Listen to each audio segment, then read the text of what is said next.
political party and as a national political party, will not only analyze and will see that what are the gaps and what are the deficiencies were there at different levels.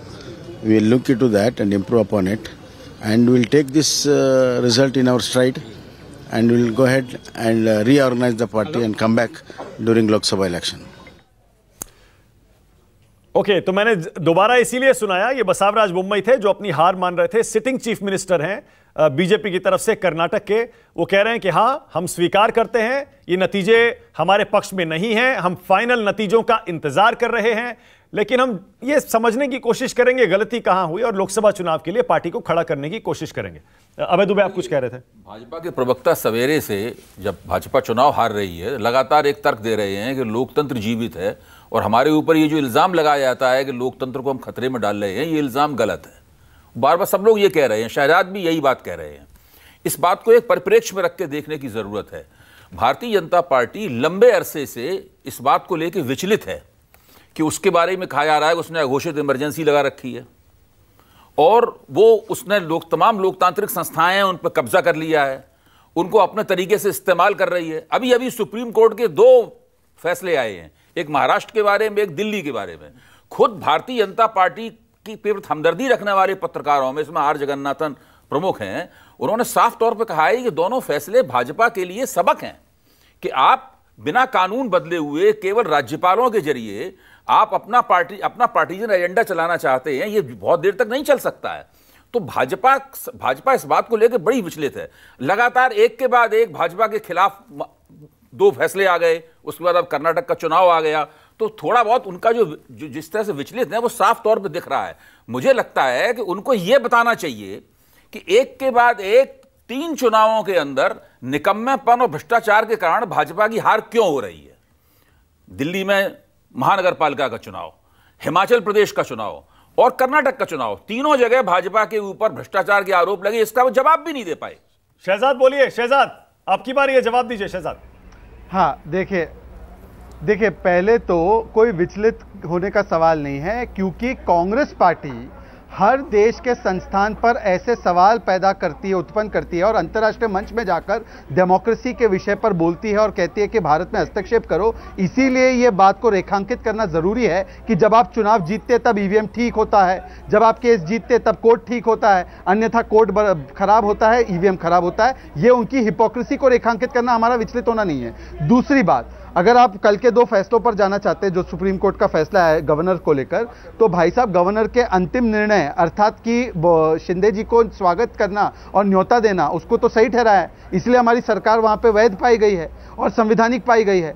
और कौन मंच छोड़कर भाग गया था उसके विषय में उनको, वो क्यों भाग गए, अपने राजनीतिक पटल पर क्यों नहीं स्थिर रहे, वो उनका विषय है। तीसरी बात, जहां तक सवाल है कि नगर निगम के चुनाव, तो भाई साहब 15 साल के बाद, एंटी इनकम्बेंसी के बाद हम 30 वार्ड पीछे रहे, ये बात हम मानते हैं। वहां पर भी हमारा वोट शेयर इरोड नहीं हुआ है दिल्ली में, पर आज यूपी में हम लोगों ने स्वीप किया है, उसको नहीं मानेंगे। गुजरात में स्वीप किया है प्रचंड बहुमत से 27 वर्ष के बाद, वहां पर भी तो ये तथाकथित भ्रष्टाचार के आरोप लगे, तो उसका क्या होगा। उत्तराखंड में पहली बार रिवाज तोड़कर सरकार बनी, उसका क्या होगा। उत्तर प्रदेश में 37 साल बाद हमारी एक सरकार रिपीट हुई और उस पर सारे आरोप लगाए गए, उसका क्या हुआ। तो अभय जी, मैं आपको इतना वरिष्ठ मानता हूं, मैं आपको मेरा अभिभावक मानता हूं, तो कम से कम इस प्रकार से चयनात्मक रूप से हर चुनाव को मत देखिए, इसको भी तो फैक्टर इन कीजिए। गुजरात में क्या हुआ। ओके, साधना भारती भी कुछ बोलना चाह रही है। अभय जी, चयनात्मक का नहीं है, देखिए चयनात्मक रूप से तो आप लोग बोल रहे हैं। जब भी कोई पार्टी चुनाव हारती है वो हमेशा वोट प्रतिशत की तरफ की हारा, जीतने वाली पार्टी इशारा करती है, देखिए हम सीटें ज्यादा हार गए। हम लोग कब से ये नाटक देख रहे हैं टीवी के ऊपर होता हुआ। टीवी पे कलाबाजियां खाने से जो असली मुद्दा है वो नहीं छिप जाता। असली मुद्दा ये है, देखिए मैं ये मानता हूं कि 2009 के बाद, 2014 के बाद में भारतीय जनता पार्टी ने जगह जगह दिखाया है कि उसकी सरकारें दूसरी सरकारों के मुकाबले गवर्नेंस के मामले में थोड़ी बेहतर हैं। इसका भाजपा को लाभ मिलता है और मिलना भी चाहिए। लेकिन जहां पर भाजपा गवर्नेंस के मामले में बेहतर नहीं है, जहां पर वो बुरा प्रदर्शन कर रही है, यहां तक कि उसके प्रवक्ता भ्रष्टाचार के इल्जामों का जवाब तक नहीं देते, वहां पर हार रही है बुरी तरीके से, और आप उसके अपना ऊहापोह करें, अपने गिरेबान में मुंह डाल के देखें, ये तो कर नहीं रहे आप। यहां पर टीवी पे कलाबाजियां खा रहे हैं कि देखिए हमारा वोट प्रतिशत नहीं गिरा। ये मैं कह रहा हूं। शहजाद बोलिए। देखिए अभय जी, हम अगर पीछे रह जाते हैं सीटों के आंकड़ों में तो निश्चित रूप से इस पे आत्मचिंतन करने का विषय तो बनता ही है। वो आत्मचिंतन मानक जी के शो पर उनके चाहते हुए भी हम नहीं कर सकते। हाँ, पर मैं ये जरूर कह रहा हूं कि अगर भ्रष्टाचार ही मूल मुद्दा है तो डीके शिव कुमार पर तो कोर्ट के द्वारा आदेश किए हुए 2 केसेस है। तो क्या भ्रष्टाचार उनके लिए सच में मुद्दा है? उनके लिए अगर सच में मुद्दा होता, ये मुद्दा था ही नहीं सर। असली मुद्दा ये था कि उन्होंने ठोक में तुष्टीकरण की राजनीति की, ठोक में तुष्टीकरण की राजनीति की। अब साधना जी, मेरा सवाल है आपसे, क्या धर्मांतरण के खिलाफ कानून को खत्म कीजिएगा कर्नाटका में? क्या गौ हत्या के खिलाफ कानून को खत्म कीजिएगा जैसे आपने अपने मैनिफेस्टो में छापा है? क्या आप 6% रिजर्वेशन मुसलमानों को केवल धार्मिक आधार पर दीजिएगा? क्या यह आपका एजेंडा है, हाँ या ना बताइए। ओके, साधना भारती आपकी बारी है, बोलिए साधना भारती। जी देखिए आदरणीय मानक जी, सबसे पहले आदरणीय शहजाद पूनावाला जी, हमसे हमारी सरकार बन रही है, हमने जो घोषणा पत्र में वादे किए उन्हें पूरा करेंगे। लेकिन आप ये बताइए, आपने तो मुंह फाड़ कर एक घोषणा करके आए थे कि ओबीसी की जातिगत जनगणना कराएंगे, बाद में सुप्रीम कोर्ट में एफिडेविट दे दिया आपने। तो 2011 के जातिगत जनगणना के जो आंकड़े जो कांग्रेस सरकार ने कराई थी जातिगत जनगणना, उसके आंकड़े सार्वजनिक करेंगे आप? आपकी तो सरकार है और अभी से नहीं है, 2014 से है।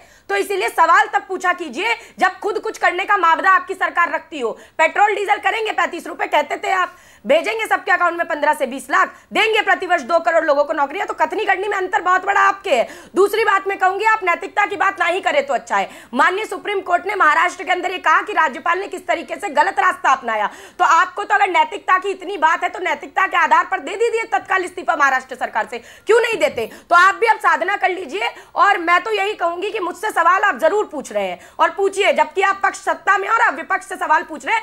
होता ही है आमतौर पर विपक्ष सवाल पूछता है लेकिन आप कोई सवाल का जवाब देना नहीं चाहते। एक नैतिकता के आधार पर और बता दीजिए, क्या पॉक्सो एक्ट और लोगों के लिए अलग और आपके मंत्रियों, आपके सांसदों और आपके विधायकों के लिए अलग है क्या? ओके साधना, एक सेकंड रुक जाइए। ऑलराइट साधना, एक सेकंड, दूसरा किसी पर लगता तो उससे ओके, एक सेकंड, अभी बहुत टाइम है, फिर से बहस का मौका दूंगा। एक सेकंड रुक जाइए। ये जो आंकड़े न्यूज़ 24 की टीवी स्क्रीन पर देख रहे हैं, विजय ग्रोवर आप ही के पास आ रहा हूं, इन आंकड़ों को अब आप कैसे देख रहे हैं विजय? 125 सीटों पर कांग्रेस आगे चल रही है, 69 के आसपास बीजेपी है, 24 पर जेडीएस है और अदर्स 6। विजय ग्रोवर, आपका विश्लेषण, क्या इसे कांग्रेस की बहुत बड़ी जीत कहेंगे या फिर सम्मानजनक जीत कहेंगे?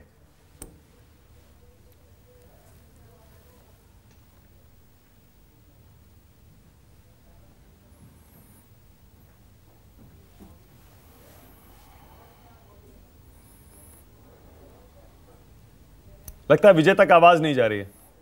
ऑलराइट, विजय को अभी जोड़ता हूं मैं, लेकिन ये जो आंकड़े हैं ये देख लीजिए, 125, 69, 24, ये कर्नाटक का नतीजा। नीचे कर्नाटक के चुनाव में कौन उम्मीदवार जीता, कौन हारा, कौन आगे कौन पीछे, वो भी हम दिखा रहे हैं। साथ ही में यूपी पर एक कमेंट मैं आपका चाह रहा हूं विनोद जी, इससे पहले कि मुझे पता है वो आपका फेवरेट सब्जेक्ट है, उस पर जाएं।